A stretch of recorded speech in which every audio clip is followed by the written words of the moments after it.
Well, it's March already. I mean, so much of the year has already flown past, and it's the time of year when we start really being active in the garden and planning new projects. Now, you may remember before I had a low raised bed in this part of the vegetable garden, and what I've been doing is changing that for these pre-formed structures, which I'm going to be infilling with a mixture of soil.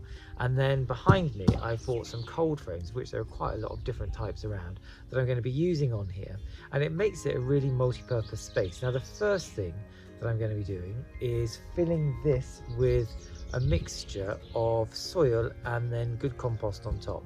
What I've already done is put into here lots of perennial weed grasses and different seeds, and I'll make a thick layer of cardboard over the top of that so they can't come through, and then on there I'll put some topsoil that I've been saving from last year, and finally a layer of good compost.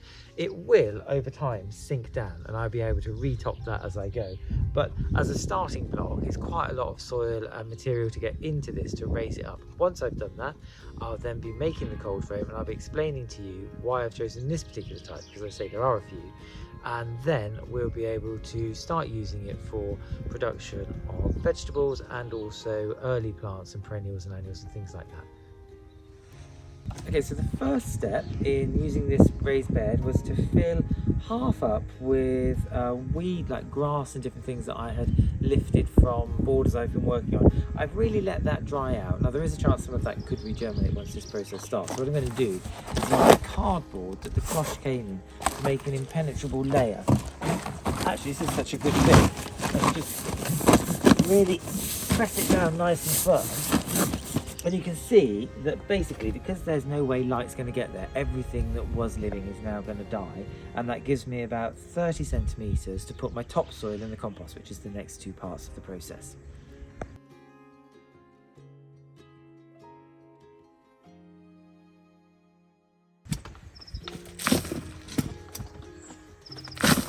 Now, I've got here some topsoil which I made when I made the new borders in the garden. I lifted the grass and just stacked it and left it for about 2 years. Well, you can see that from that the grass all dies and you get a really good loamy topsoil.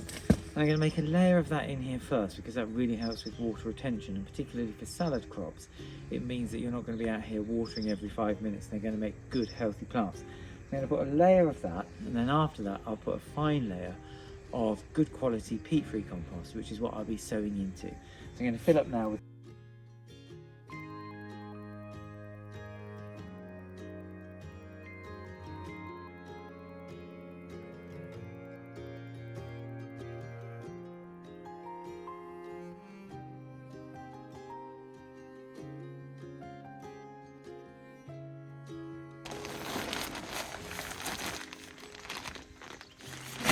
So I've got the compost now, done the soil there. I'm just going to open this and spread this out.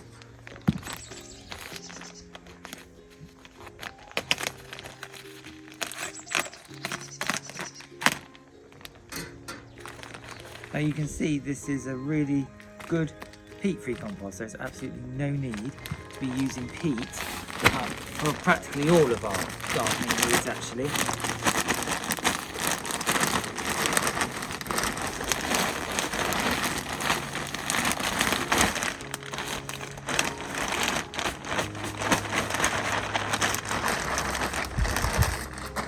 I'm going to spread this out, but just to go back to the peat thing, if you are concerned that you need a high nutrient or some of the properties that peat does carry, you can use this peat-free compost and you can mix in some biochar. I was talking to Robin Wallace from Hortus Loci, and they've been doing that with all of the plants they're growing for us at Chelsea. It's completely peat-free, it has biochar in it, and there's absolutely no performance issue in how the plants perform without peat. So please don't use peat, use peat-free, and there are really good alternatives.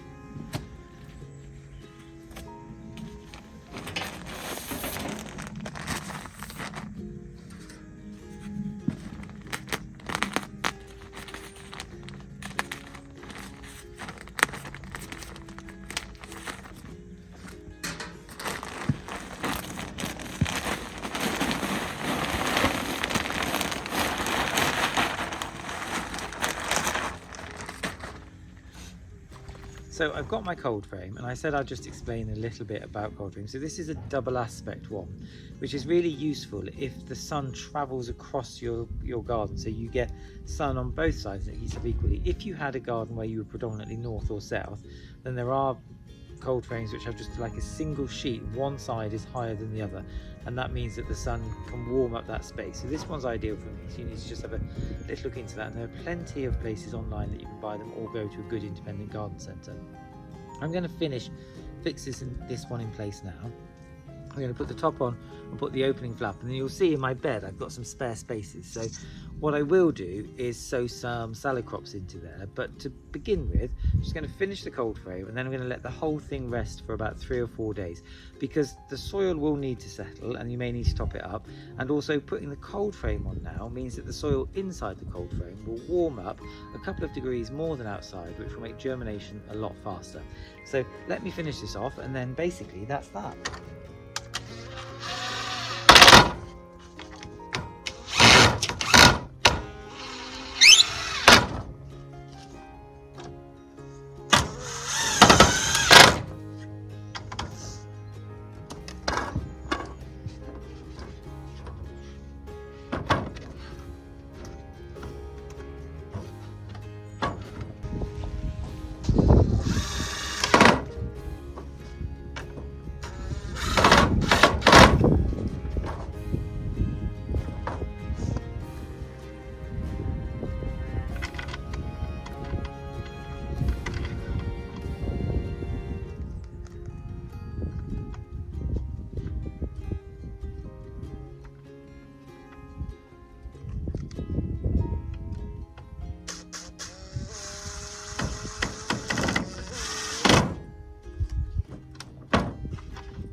Perfect. Well, that's basically that. As I say, let that rest so that the soil can settle, this can heat up inside, and then you could sow at this time of year in March directly any lettuce, salad crops that you want, radish, spring onion, those sorts of things. But what I'm actually going to be doing is sowing some seeds of hardy herbaceous perennials, because I can set them off in here. I can then lift this off and let them carry on growing in here for the rest of the year and plant them out in the autumn in the garden.